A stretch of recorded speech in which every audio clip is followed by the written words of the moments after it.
Professor, bom dia. Seja bem-vindo ao Bom Dia Agronegócio. É um prazer mais uma vez estar com o senhor, conversar e aprender contigo. Professor, obrigada. Bom dia, Carla. Bom dia a todos que nos escutam. Professor, chamei o senhor para a gente entender, principalmente, o que significa, na sua experiência e na sua perspectiva, a vitória nas eleições primárias do candidato Javier Milei, da Frente Libertad Avança, um homem muito de personalidade forte, né, que ocupa os espaços em que pretende estar. Como é que o senhor avalia o resultado dessas eleições primárias na Argentina? Primeiro de tudo, Carla, é interessante você colocar como essa avaliação, porque, primeiro de tudo, o primeiro fator que nós temos que entender essa situação é que ele foi surpreendente, foi uma surpresa. Né? Ele não estava nas avaliações gerais dos analistas, não estava na avaliação geral da mídia argentina. Nós temos vários fatores para explicar isso. Né? Porque as pesquisas falharam, estão todas erradas. Não, não é bem assim. Né? Havia uma intenção assim bastante deliberada, inclusive já foi recuperado isso nas mídias sociais, nos setores deles, que, de certa forma, não revelassem suas escolhas. Né? Foi exatamente isso que aconteceu. Né? Praticamente mais da metade do eleitorado de Milei não revelava suas escolhas. Né? Participava da pesquisa e não revelava suas escolhas. Isso é um fato. O segundo fato é de onde vieram esses votos. Esse ponto é essencial. Praticamente 2/3 dos votos de Milei, agora está começando a ficar mais claro, né? Eles vieram do interior da Argentina. Né? Milei ganhou em porcentagem muito maior nas 4 grandes cidades argentinas, né? Córdoba, Mendoza, Santa Fé, Tucumã. Né? Milei ganhou forte aí nessas regiões, mais do que no cômputo geral. Né? O que é que isso traduz? Olha, Carla, há um fenômeno na Argentina que é muito mais antigo do que o próprio peronismo, né? Que é uma intensa tensão, uma forte distância, um atrito constante entre o que eles chamam de as províncias e os portenhos. Né? Está de novo presente isso aí. Né? Que é aquele, vamos falar pela palavra certa, né? Uma certa raiva do interior argentino contra o estilo de fazer política, contra o domínio de Buenos Aires, da grande Buenos Aires, sobre isso. Aí está um ponto essencial para entender as coisas. Né? A política econômica, o interior da Argentina, se julga diretamente prejudicado por esse mundo. Você conversa com o agricultor argentino, com a realidade argentina no interior, e ele fala do luxo de Puerto Madeira, é isto. Né? Ele fala daquele luxo, daquela situação, daquela ostentação, depois daquele mundo moderno de Buenos Aires, contra uma realidade dura de quem é o grande, né, impulsionador da economia argentina, que é o agronegócio, como todos sabemos. Então, isso tem uma importância fundamental. Não dá para entender esse alerta, esse grito, sem entendermos isso. Segundo fato, né, quem é o eleitor típico de Milei, mesmo quando nós analisamos essa relação interior Buenos Aires? É homem, jovem, com 2 realidades, ambas muito assemelhadas. Homem jovem mais pobre, mais sentindo muito a pressão dos empregos muito precarizados na Argentina pelo formato da crise. Não nos esqueçamos nunca que a Argentina está com o maior número de pobres da sua história. Parece brincadeira isso, mas o número de pobres na Argentina ultrapassa 40% vivendo em situação de pobreza. 20% dos argentinos vivem em insegurança alimentar. O que isso quer dizer? O sujeito levanta e não sabe se vai ter comida durante o dia. Então, esses homens pobres com emprego precarizado viram em Milei uma forma direta de protestar. E nós tivemos também homens jovens, de classes mais médias, que não estão sentindo-se representados pelo poder e olharam para Milei desse jeito. como uma espécie de alerta. É este o somatório de situações que, de alguma forma, explica essa enorme surpresa que foi a candidatura Milei. Ela vai avançar, é preciso esperar um pouco mais. Ela vai se consolidar mesmo no primeiro turno? Vamos com calma. Né? Haverá uma forte pressão, haverá o turno real de votos é diferente das prévias, sempre foi na Argentina. Precisamos aguardar um pouco mais para termos um sinal se esses 30% de Milei vão se confirmar nas eleições. Professor, essa sinalização de alerta é importante, né, que a Argentina dá com a eleição de um candidato como Javier Milei, que propõe mudanças significativas que podem ali promover uma transformação na economia do país, na sociedade, caso se implementem efetivamente. Ela se assemelha ao que vimos com Maurício Macri vencendo, não vamos lembrar exatamente o ano, mas também a Argentina, né, num pedido de socorro, ali deu a vitória a Maurício Macri, que olhou e foi gradativamente fazendo algumas mudanças, e na sequência veio de novo a mudança, trouxe Alberto Fernandes e Cristina Kirchner. É um cenário semelhante ao que deu a vitória a Maurício Macri, o que acontece nessas primárias? Carla, você tocou no ponto exato. Não é, Carla. Né? Nós temos uma realidade completamente diferente. Ótimo, era isso que eu queria entender. Maurício Macri era um homem representante absoluto do sistema produtivo argentino. Era um empresário bastante bem-sucedido, um homem com fortes conexões. Ele tinha uma perspectiva sobre a Argentina modernizante. Tudo isso era uma realidade sistêmica. Maurício Macri enfrentou a forte resistência do peronismo para mudar a realidade. Este é o ponto. Você lembrou a questão central. Javier Milei não é alguém representante do sistema. Eu vou dar 2 exemplos concretos do que eu estou dizendo. 2 propostas de Milei que são literalmente, como ele mesmo diz, anarcocapitalistas em termos. Elas são mais anarquistas do que outra realidade. A primeira delas é a dolarização da economia argentina imediatamente. Né?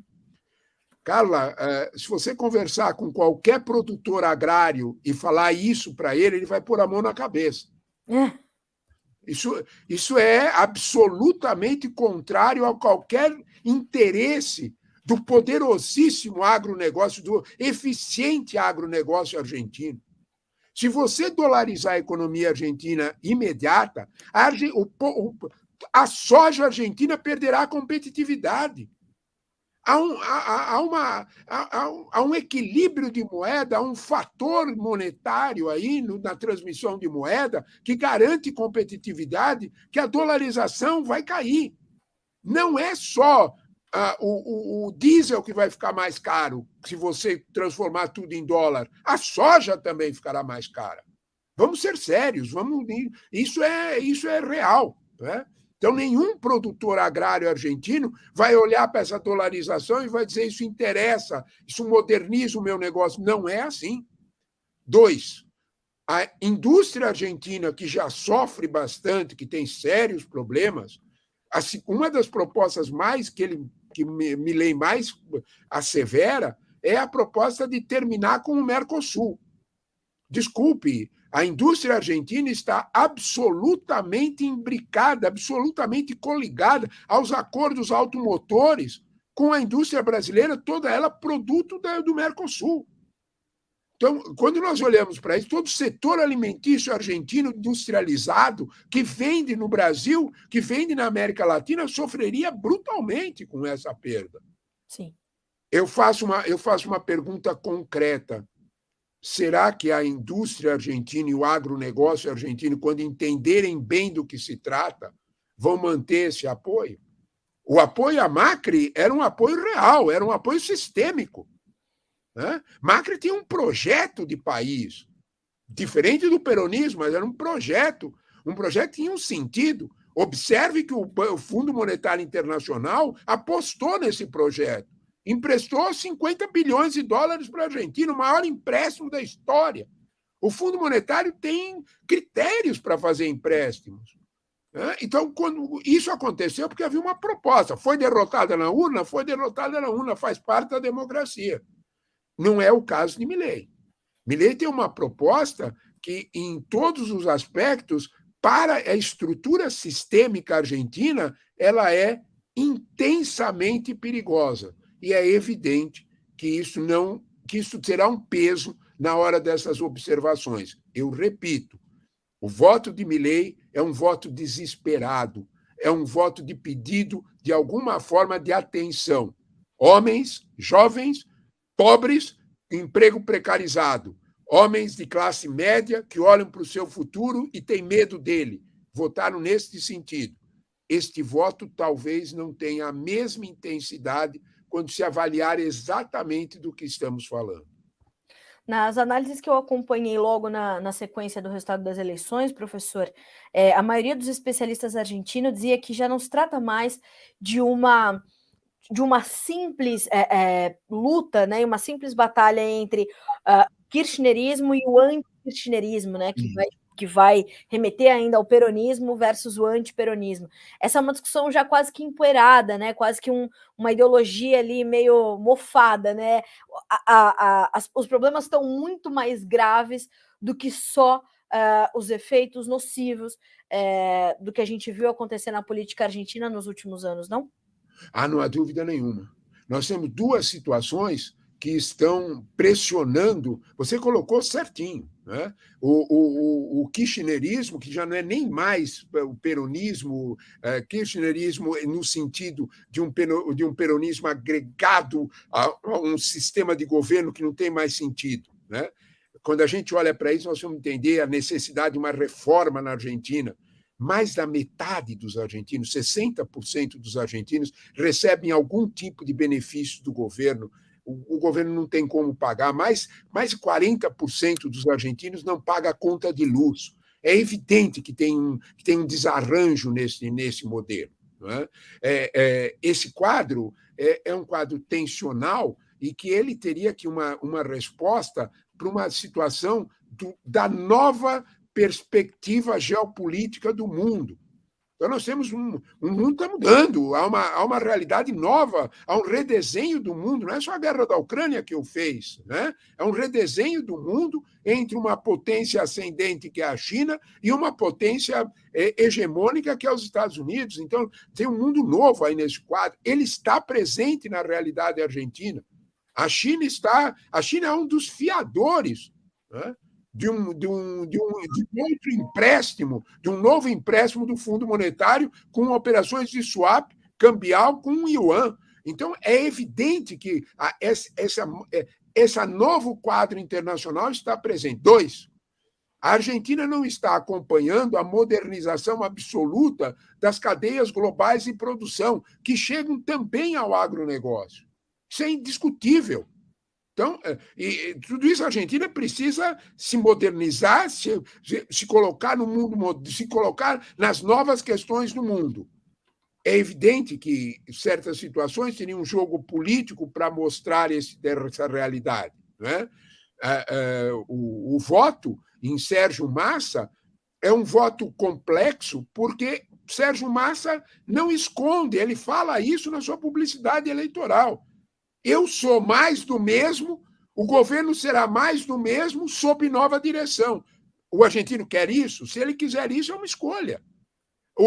A Burrick fala em um processo de uma maxi-desvalorização, em uma atualização do Estado argentino, mas em uma modernização com mais segurança para a população, mas é uma modernização sistêmica. O candidato Milei é uma modernização, é uma alteração antissistêmica. Esse processo vai pesar, esse quadro vai pesar. E a minha expectativa, não é minha só, de analistas internacionais, está no Financial Times de anteontem já, esse fato, né? As forças de centro na Argentina, tanto de centro-direita como de centro-esquerda, vão, de alguma forma, conter numa outra palavra, uma ameaça de mudança tão radicalizada como essa, sem contarmos a pressão do contexto empresarial. tanto do agronegócio como da indústria argentina, que olhará para essas propostas com um certo receio, para usarmos uma palavra até modesta. Ou seja, professor, para a gente amarrar o nosso comentário, muita coisa ainda pode acontecer, portanto, até as eleições, abre aspas, oficiais, fecha aspas, para a gente saber quem vai comandar a Argentina a partir do ano que vem. Ainda tem espaço para muita coisa acontecer em relação a esse resultado que a gente viu no último domingo. Há muito. O primeiro deles é a reação imediata do peso Uma do dólar loucura. fortalecer a 700 pesos. Então, um dólar a 700 pesos. Essa é a primeira reação. Mas sabe o que acontece, Carla? Isso é absolutamente tradicional na Argentina.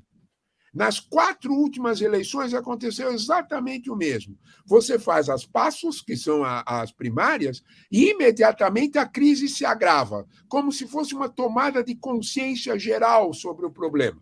Na hora do primeiro voto, isso já toma um adensamento, é só no segundo.